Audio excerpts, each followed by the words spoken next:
All right, cool. Yeah. So today is Friday. Like I said, it's been a great week. I feel like we talked about a lot of great stuff. And like I said, it's about to be ads coming soon. So then it's gonna be more people in the group. It's been really great conversation, great feedback, a lot of good tips from everybody that's been joining. So I appreciate it. You know what I'm saying? It's been amazing. But today we'll go ahead and hop into the verse. Isaiah 43, 18 and 21. Um, Forget the former things. Do not dwell on the past. See, I am doing a new thing. Now it springs up. Do you not perceive it? I am making a way in the wilderness and streams in the wasteland.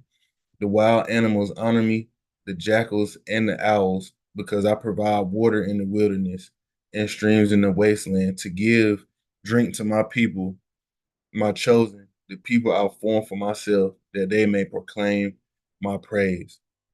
And then just to finish out the week, what kind of stuck out to me about the verse is making sure we give God praise. You know what I'm saying? In the good and the bad, because God is gonna always be there. God don't ever change. God knows what we're going through. So it's important to just keep giving God the praise. Um, because He will allow us to go through. You know what I'm saying, and get through. You know what I'm saying. And it'll be uh good on the other end. So just remind myself to always. We talked about gratitude yesterday, but I always make sure we're giving God the praise for um creating those streams in the wasteland and giving us strength to get through, because sometimes it's not always going to be like a short term fix. Like, oh, we're going through something and now we're not. It might be like we're going through something, but we tired. We need some water. We about to give up. You know what I'm saying? God provide that a quick little energy boost for us to keep going through, because it might be a long process of whatever we're going through. Um, did anybody have any thoughts or feedback on the verse for today?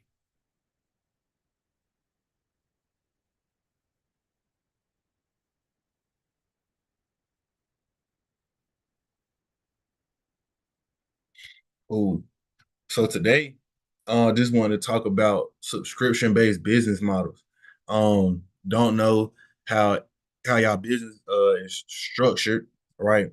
Or set up, but having thinking about creating a subscription-based business model is a good idea for any type of business. If you can be creative and come up with a way to people for people to subscribe and they pay monthly for them to get a certain service or a discount off a certain service, that's a great way to get reoccurring passive income into your business. It's just a income stream. With technology nowadays, it's so, I won't say easy, but it could be simple for you to come up with another way to offer maybe new services, or offer a separate service, or additional services, um in another way to get more customers, just paying on a monthly basis. Maybe uh like I said, it'd be something that you have to think about how to incorporate into your business. But do anybody out here have a subscription based business model in place already?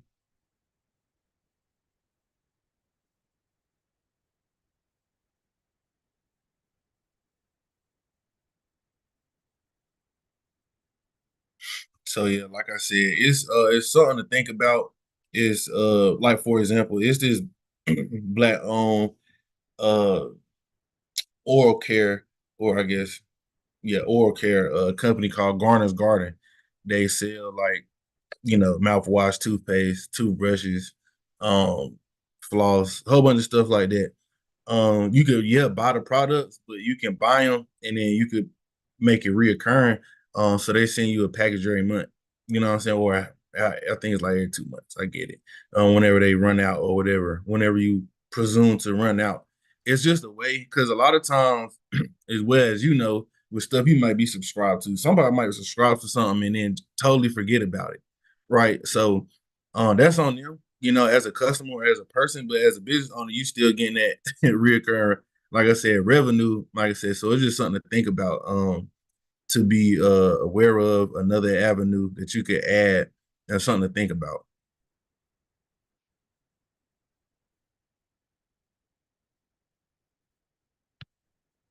for the self-development topic of the day, um, want to talk about work-life balance and how maybe y'all go through this and kind of uh create that balance in your lives. Like what has worked for you,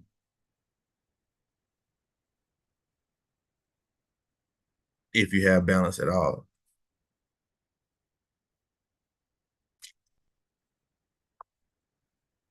Personally, I don't I think the balance is like a long-term thing for the type of life that I want. You know what I'm saying? I feel like you can work as hard as possible now so you can work as little as possible later in life.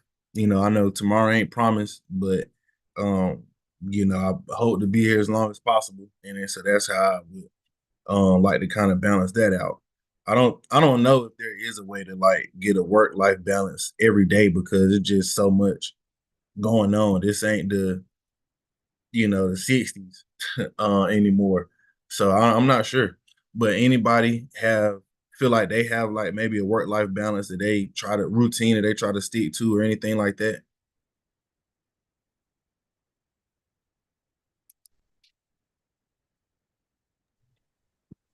Good morning, everybody.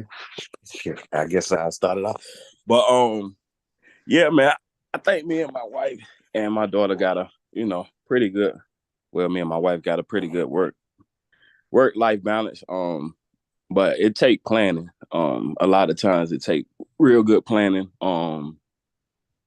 It's not bad right now. I guess it's like a seasonal type of thing sometimes, based on my job or my jobs that I have to do. But we try to make time for it, man, because you never know. Life's too short. So, you gotta make time for that work life balance. I get what you're saying though. You gotta grind while you're young so you can chill when you get a little older. But at the same rate, we don't even know if we promise to, get to that age. So I would hate, to just work, and then not experience the beauty of life or experience, being around your loved ones or whatever, just enjoying life for yourself. So definitely take some planning. Um we normally just got a schedule, man. So we both work from home, and I normally have my daughter for the most part during the day, and she normally has my daughter during the evening. That's when I work, and then like after that, I normally come in, and we'll normally have a little time, to chill, watch TV, talk, whatever we want to do. So that's normally how we get it in. Well, some days, it may be like, well, we just won't, we ain't chilling today. It's like, I just gotta grind, you gotta grind, we're gonna get it in. And then it may be like, okay, we gotta wait till the weekend where we can actually, go out and spend some time together. But just planning for it, and just I feel like you definitely need it though. Even if it's just a little time. I get what you're saying, definitely, but just give yourself a little time to enjoy life. Yeah, for sure. No, I agree. Um, um, but yeah, planning is super important. I think, whenever I get a wife and have some kids, I would feel the same way. You know what I'm saying? So I definitely understand that. I agree that it's important to have that in your life to have some time to uh like you said, be with loved ones, chill, uh do whatever you need to do to recuperate. I think that's super important to a steady uh mind and to your health. So yeah, I agree. And I also feel like it comes into, kind of what we talked about previously, just knowing yourself, knowing how how you work, how much you can work, you know what I'm saying? What helps you work the best. And also what times you work the best. Um a commission in the chat just saying, like you said, just creating a schedule, planning it out, um, and just having a routine. So that's just probably the most important thing is really locking in on a routine so that you can really have that set in place.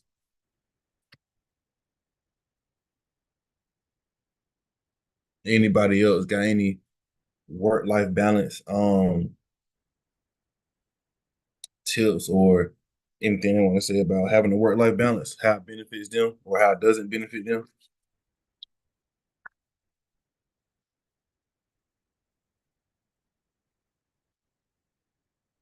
Cool, cool. So, yo, we about Okay. to, oh, go ahead.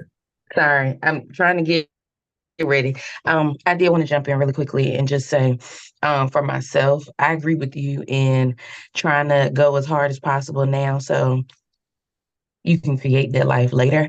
But we know that later is not guaranteed. So in this current moment, I wouldn't necessarily say I do have a work-life balance just because trying to get the new location off the ground and um just trying to get some of that stuff taken care of. But and building my team. But I will say for some people, and I say this on a professional level, for me, COVID was a professional blessing in that it forced me to realize that I was doing too much at one time. And so it forced me to slow down. I never closed. For those who don't know, I run a preschool, but I never closed, but I did slow down. So there were some days I might only be in my business 2 to 3 hours the entire day. And then I was out and about doing whatever I needed to because I still had staff who needed to get paid. We didn't have a lot of children, so we were making sure we were safe. But that was the start to me realizing like it's okay to take some days for yourself.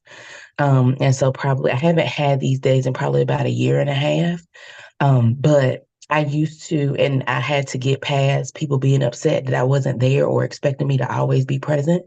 But I used to have 2 days in the middle of the week where I did not step foot in my business. I was still somewhat working, but I was working on what I wanted to and how I wanted to. So it was in a better environment. Well, I won't say better environment, but a different environment. So it was more comfortable. I wasn't necessarily staying at home the whole time, but those 2 days made a world of difference for my mental health, my overwhelm. And so my goal now is to work back to those 2 days. And so really I only work in my business 3 days out of the week. And then outside of it, I was working on my business. So for me, it was that was my version of a work-life balance. And then I know where my limits are and where I just need to kind of take a break. So that was all I was going to say about work-life balance from my perspective. for sure. And that's uh working on your business when you have a business is super important, and it can be hard to do that whenever you, like you said, you have expectations from other people. Um, you feel like you got to be inside the business or working in the business doing the tasks that need to get done. So yeah, taking that time away to actually work on the business also is really a key for work life balance as well, because when you're working on your business, you can create new systems that'll allow you to eventually get to that work life balance that you probably desire. So that, yeah, that's definitely a key. Yeah, so we can hop into the Black History person. This dude is actually technically present. He's still alive, still going hard.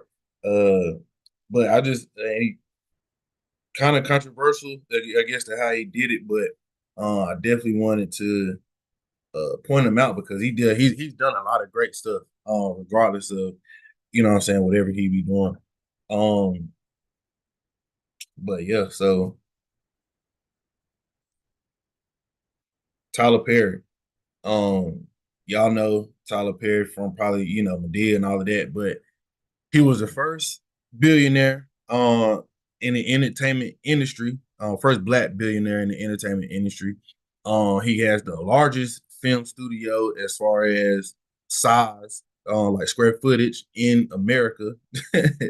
From watching like his documentary and stuff like that, I learned that a lot of the stuff that he did, he invested his own money. Like he put instead of, so like a lot of times when you get into, like, I'm saying, the industry as far as whether it's music, film, um, uh, or any type of entertainment, they like to partner with you.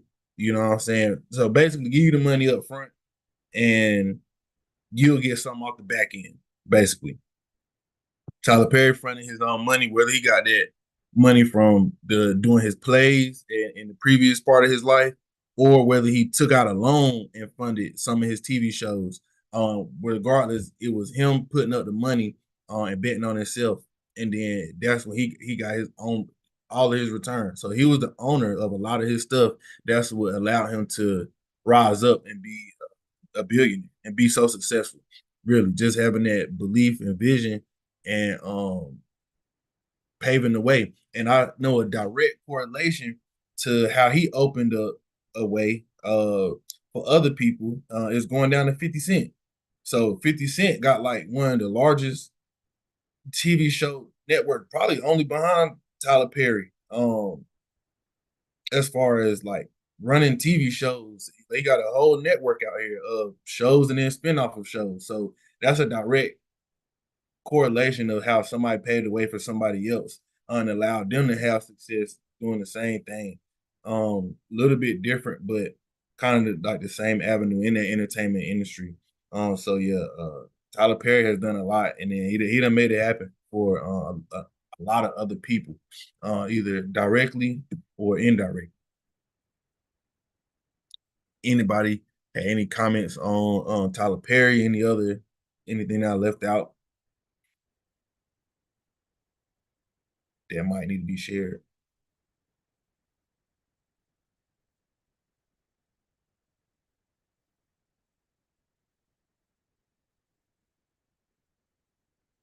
Cool. But yeah, that'll wrap it up for today.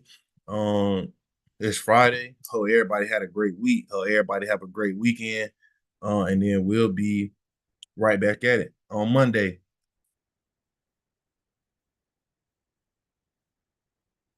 So yeah, I'll see y'all on Monday. Hope y'all have a blessed, like I said, weekend. And stay safe.